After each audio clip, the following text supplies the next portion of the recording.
Hi, my crafty friends.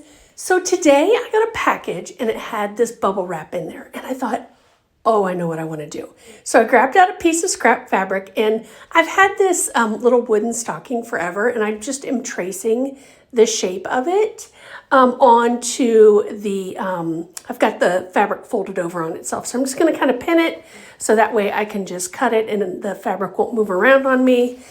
And started with the rotary cutter, and then I was like, ooh, I better trim that with scissors.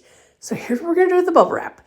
I laid it out, grabbed a paintbrush, and I'm using some chalk paint, and I'm just painting over the whole thing. Well, not the whole thing. Enough of an area to lay down the stocking, because I wanna make a pattern with this, because for some reason, those little bubble wraps reminded me of ornaments. And I thought, oh, we can make these look like faux ornaments on a little stocking. I mean, you could do any shape you wanted. I was even thinking a Christmas tree would be super adorable too. So I'm just going to go ahead and go around the edges with some hot glue. Then we're going to just kind of stuff this just for, I thought this would be cute, just kind of like hanging in a wreath or something like that. And we're just going to stuff it here. And then once we get it all the way to the tippy top, then we will just close the whole thing up. So I just kind of hot glue as I go. That way I can get my hand down in there to add in all the polyfill. I've done it before where I've hot glued the whole thing and then I'm like, oh, how am I going to get the polyfill down in there? But anyways, all right, so we're going to do the tippy top here. And then I grabbed out a couple of fabrics. I wasn't sure which one I was going to use. And I thought we could just add a little bit of a topper.